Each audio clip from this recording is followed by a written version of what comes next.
Bonjour tout le monde et bienvenue au podcast Les vraies affaires zéro bullshit. Ici Roch Cholette. Merci beaucoup d'être là. Beau week-end derrière nous. Il a fait tellement beau, un petit peu de golf, moi, cette fin de semaine. Oubliez pas, si vous n'êtes pas abonné, ça ferait mon affaire, abonnez-vous à la chaîne. Ça ne vous coûte rien, vous allez être informé dès qu'il y a un nouveau podcast qui sort. Ça, c'est la première chose. Deuxième chose, partagez sur vos réseaux sociaux. Ça aussi, ça ferait notre affaire. En échange, je vous permets de gagner 100 $ si vous inscrivez l'indice du jour que je vais vous dévoiler à la fin du podcast. Mettez ça dans la section commentaires sous le podcast sur la chaîne Les vraies affaires zéro bullshit. Puis vous avez une chance de gagner 100 $ cash dimanche prochain. OK, aujourd'hui, je veux vous parler...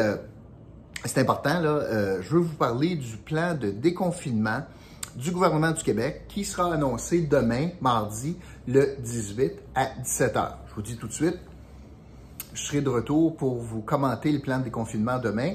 Mais aujourd'hui, j'avais l'intention de mettre la table, puis de vous parler de mes attentes par rapport au plan de déconfinement. Puis je vais vous parler aussi de la politicaillerie autour du plan. Ça va? Fait que, on commence. Moi, je pense que le plan de déconfinement doit être basé sur 4 grands piliers. Il y a 4 grands piliers que je vais vous expliquer qui devraient être l'échafaudage des mesures qu'on va annoncer et du plan qu'on va annoncer. Vous allez voir que ces mesures-là ou ces 4 piliers-là vont, dans le fond, tous être imbriqués un dans l'autre. Tout d'abord, je vous les donne en vrac, puis ensuite je les explique. Les 4 piliers du plan devraient être 1. La responsabilité, 2. L'équité, 3. La prévisibilité et 4. La transparence ou l'imputabilité, si vous voulez. J'y vais. Tout d'abord, la responsabilité. Le gouvernement a une grande responsabilité sur ses épaules en matière de déconfinement, de plan de déconfinement, parce qu'il doit trouver l'équilibre entre les avantages et les risques. C'est pas facile de trouver cet équilibre-là. Depuis un an, on penche beaucoup sur le côté de « je veux protéger la santé publique » au détriment de bien d'autres choses, au détriment de notre démocratie, au détriment de nos libertés individuelles, de notre liberté de se promener, les couvre-feux, etc. On a donc misé beaucoup sur la protection de la santé publique et depuis plus d'un an. Et là, on doit trouver un certain équilibre dans le plan de déconfinement qui va jumeler, donc, les risques et les avantages de tout cela. Si je fais un parallèle, vous savez, c'est certain qu'on diminuerait les accidents mortels si on faisait baisser la limite de vitesse sur les autoroutes de 100 km/h à 20 km/h. Il y aurait beaucoup moins d'accidents mortels. Le gouvernement a le choix, pourrait faire ça, puis il pourrait dire, écoute, moi, ma responsabilité, c'est de sauver des vies. C'est la chose la plus importante sur la Terre. Donc, je pense que baisser de 100 à 20, ça serait bien logique pour sauver des vies. Il aurait raison. Mais le gouvernement n'a pas juste cette balle-là en jeu. Il doit trouver l'équilibre entre c'est-tu raisonnable, puis les risques associés à cela. C'est pour ça qu'on est arrivé à une limite de 100, pas 240, à 100. Parce qu'on est capable de juger les risques. Parce que le risque zéro sur la route n'existe pas. Le risque zéro en santé publique n'existe pas plus. Donc, le gouvernement doit trouver le point d'équilibre entre l'intérêt public et la santé publique. C'est ça son grand défi. Alors, le premier pilier du plan de déconfinement doit être la responsabilité. Le deuxième élément, c'est l'équité. L'équité pour les mesures de déconfinement, entre les citoyens. Est-ce qu'on doit continuer à avoir 2 types de citoyens? Je donne l'exemple, citoyen vacciné ou non. Est-ce qu'il doit maintenir cela? Est-ce qu'il doit, par exemple, trouver une équité entre les secteurs économiques? Est-ce qu'on va encore faire des gagnants puis des perdants? Est-ce qu'on va trouver un équilibre entre les régions du Québec? Est-ce qu'on va encore dire qu'il y a certaines régions pénalisées par rapport à d'autres? Puis imaginez, là, dans un plan de déconfinement, puis on garde des régions plus sévèrement confinées que d'autres, puis là, on arrive dans les vacances, puis par exemple, l'Outaouais, c'est en rouge, la Gaspésie, c'est en jaune. Puis là, la personne de l'Outaouais décide, je m'en vais en Gaspésie, puis là, il peut aller à l'hôtel, mais il ne peut pas aller au restaurant parce qu'il faut que tu amènes ta zone. Puis là, le restaurateur en Gaspésie va être pogné à dire aux gens de l'Outaouais, toi, tu rentres pas, mais toi, tu es de Laval, toi, tu rentres. Il faut qu'il y ait une certaine équité ici, là. C'est un grand défi pour le gouvernement. Mais il doit trouver ça. Il doit trouver ça. Finalement, L'équité aussi, et c'est encore particulièrement plus important pour l'Outaouais, entre les citoyens canadiens. Est-ce qu'on va avoir des mesures complètement à l'encontre de la norme ou de la moyenne nationale? Est-ce qu'on va avoir encore des contraintes supplémentaires par rapport au voyage au Canada, aux États-Unis ou à l'étranger? Donc, la question de l'équité entre les régions, les citoyens, les genres de commerce, les régions du Canada doit être un des piliers du plan de déconfinement. Le troisième est probablement le plus terre-à-terre. Troisième pilier, c'est la notion de prévisibilité. Là, il faut enlever, à mon sens, la politicaillerie, l'arbitraire et le flou artistique du plan. Ça doit être clair, avec des mesures ou des cibles mesurables, que si on atteint tel niveau de vaccination, par exemple, ou d'hospitalisation, ou de soins intensifs, ou de nouveaux cas, peu importe, voici ce qui arrive. Mais il faut que ça soit limpide pour enlever l'arbitraire de la décision, pour que, notamment, les citoyens soient capables d'un peu de prévoir, citoyens et commerçants, organisations, soient capables de prévoir pour les 4, 5, 6 prochains mois ce qui va s'en venir. Il faut donc que le gouvernement se mette la tête sur la bûche en disant « si on atteint ça, moi je suis prêt à vivre avec telles conséquences ». Tout comme à l'envers, je m'attends, moi, à ce que le gouvernement dise ben, si, par exemple, j'ai 1000 hospitalisations et plus, ben, je reviens dans des zones rouges ou je reviens dans telle situation, mais que ça soit prévisible, que ça soit mesurable, que ça soit limpide, puis que nous autres, on soit capable de se gouverner en conséquence. Est-ce que j'investis dans mon restaurant, par exemple, si je suis ouvert, puis je me fais dire, tu vas fermer si j'ai 1000 cas, puis on est rendu à 954 cas à l'hôpital, j'aurai une décision à prendre. Mais il faut que ça soit prévisible, mesurable, limpide, pour enlever la politicaillerie de là-dedans. Et la quatrième mesure, ou le quatrième pilier, l'imputabilité ou la transparence.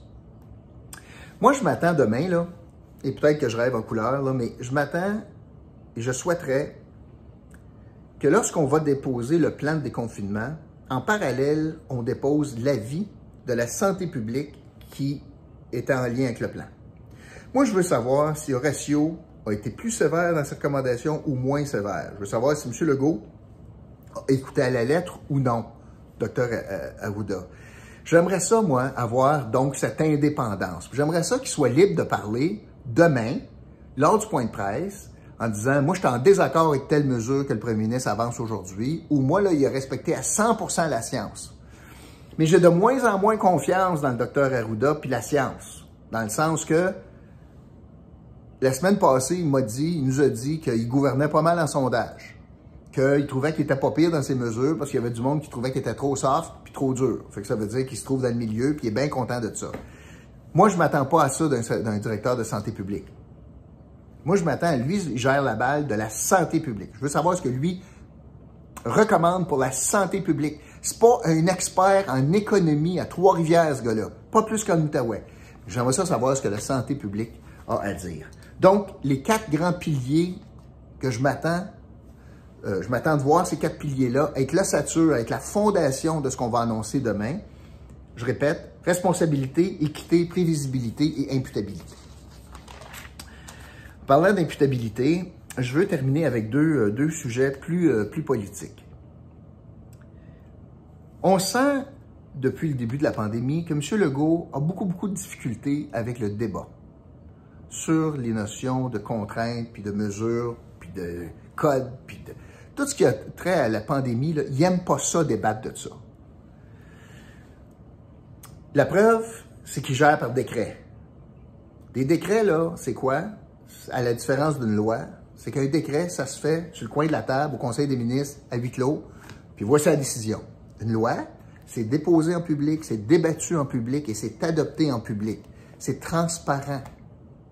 On n'est pas là depuis un an et demi, là. Le gouvernement gère par décret comme s'il est le seul maître à bord. Dans plusieurs dossiers, c'est correct. Sauf que là, ça va faire. Ça fait de très nombreux décrets, une centaine de décrets là, qu'on adopte sur la pandémie. Ce plan de déconfinement ne peut pas être un décret. C'est trop important. Ça implique trop de choses. Ça implique trop de monde. Et on est rendu là. On est rendu très mûr pour un débat public. D'ailleurs, je vous fais un petit peu de chronologie ou du timing de l'affaire. Ça regarde pas bien. Je commence la semaine passée, dernière journée de session jeudi, après la période des questions, le gouvernement annonce un plan important pour la langue française. Projet de loi 96. Ça vient moderniser la loi 101. C'est majeur pour notre société et notre peuple. Mais il a fait ça essentiellement après la période de questions. Il a déposé le projet de loi et puis là, c'est fini la période de questions. Mais il y a aussi, c'est pas surtout ça l'enjeu. L'enjeu, c'est qu'il a utilisé cette journée-là pour camoufler, cacher le fait, la décision de ne plus administrer d'AstraZeneca comme première dose de vaccin. Imaginez ça, là.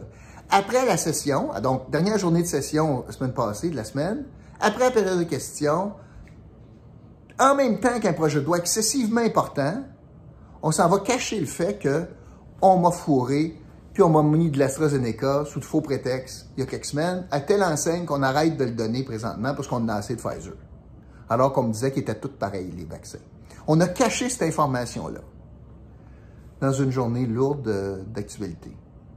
Et on récidive. Le premier ministre décide de parler du plan demain mardi. Qu'est-ce que je veux dire? Bien, ça donne que l'Assemblée nationale ne siège pas cette semaine. Cette semaine, les députés sont dans leur circonscription. Il n'y a personne à l'Assemblée nationale, il n'y a pas de travaux à l'Assemblée nationale, il n'y a pas de période de questions, il n'y a pas de travaux en commission parlementaire, puis le premier ministre décide d'utiliser donc demain, mardi, loin du débat politique, choisit cette journée-là pour déposer son plan. Les parlementaires vont être de retour juste une semaine après. C'est arrangé avec le gars des vues, là. Fiez-vous sur moi, là. C'est pas le hasard. Il n'y a pas de hasard en politique. Je vous le dis, là. Il y a du monde qui sont capables de lire un calendrier bien mieux que moi à Québec, dans le bureau du premier ministre. Ils sont bien plus intelligents que moi, là. Bien plus, là. Puis là, ils ont vu une occasion de dire, quin. On pourrait choisir le 18, encercler ça. Hey, on va avoir une semaine gratos. Pas d'Assemblée nationale pour être obligé de justifier notre plan. Parce qu'on veut garder de la politicaillerie dans le plan. Il a choisi de même faire ça. Quand ils nous disent « Ouais, mais on n'était pas prêt avant », bullshit, là. Comment? T'es premier ministre du Québec, là. Tu peux décider de faire ça quand tu veux, là. Puis tu peux dire à Horacio hey, « Parce que les chiffres vont changer, là. Horacio, hey, je veux ça pour mardi, je veux ça pour lundi. » Pour annoncer ça lundi prochain, en prévision de toute la semaine, il avait la chance de faire ça. Mais il a choisi une journée où l'Assemblée nationale, une semaine où l'Assemblée nationale ne siège pas. À cette avenue ou à cet égard, moi, je lance un défi au premier ministre. Je vous le disais, pas quelqu'un qui adore le débat. Il y a bien de la misère. D'ailleurs, même, vous avez vu la semaine passée, là, il a même menacé les artistes qui ne pensaient pas comme lui de couper des contrats publics. Je mets au défi le premier ministre de faire une démonstration de son sens démocratique.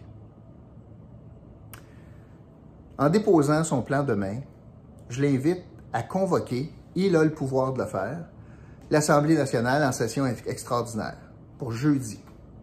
Puis qu'on passe jeudi, vendredi, là, 48 heures de débat sur le plan de déconfinement. Que l'Assemblée nationale se penche là-dessus, qu'on invite Dr Arruda en commission parlementaire spéciale, puis qu'on fasse le tour de ce dossier-là, de ce plan-là, au vu et au su de tous, de façon démocratique, dans notre enceinte démocratique, là, dans la voix du peuple. C'est là que le peuple s'exprime, là. Il y aurait deux avantages à cela. Premièrement, une plus grande transparence. Enfin, ça ferait changement en matière de pandémie pour François Legault, là. Il n'est pas habitué à ça. Mais surtout, si son plan tient la route, ça va donner une meilleure adhésion, un buy-in, une meilleure adhésion de la population envers ces mesures de déconfinement. Et conséquemment, des mesures de contrainte jusqu'au plan de déconfinement. Peut-être un mouvement davantage vers la vaccination. Il aurait donc la chance de démontrer, d'expliquer, avec évidemment un débat contradictoire, pourquoi son plan est bon. Pas le faire, bien, ça montrerait encore une fois qu'il n'est pas capable de débattre, qu'il n'est pas capable de justifier, qu'il a peur de justifier puis de répondre à des questions difficiles sur ses choix en pandémie. Parce que c'est pas en période de questions, quand tu as des réponses d'1 minute 45, que tu es capable de faire le tour de tout ça. Puis je peux pas dire que l'opposition est bien bonne non plus. Alors moi, là, j'invite le premier ministre, lorsqu'il va déposer son plan, d'annoncer qu'il va convier les élus du peuple à un débat d'urgence sur cette question-là, sur le plan de déconfinement, dès jeudi de cette semaine. Ça montrerait la grandeur du parlementaire, la force du premier ministre, puis la force de ses convictions du plan de déconfinement. Sinon, il faudrait se poser des questions. Voilà, c'est ce que je voulais vous dire aujourd'hui. Je vous invite à inscrire l'indice du jour sous le podcast Les vraies affaires zéro bullshit. Vous allez inscrire ça sous la publication, dans la section commentaires. Et l'indice du jour aujourd'hui, c'est le plan, c'est le mot plan, comme dans plan de déconfinement, le mot plan. Voilà, c'est ce que je voulais vous dire aujourd'hui. Merci d'avoir été là, puis je vous retrouve demain pour un autre podcast Les vraies affaires zéro bullshit. OK? Merci beaucoup tout le monde. Salut!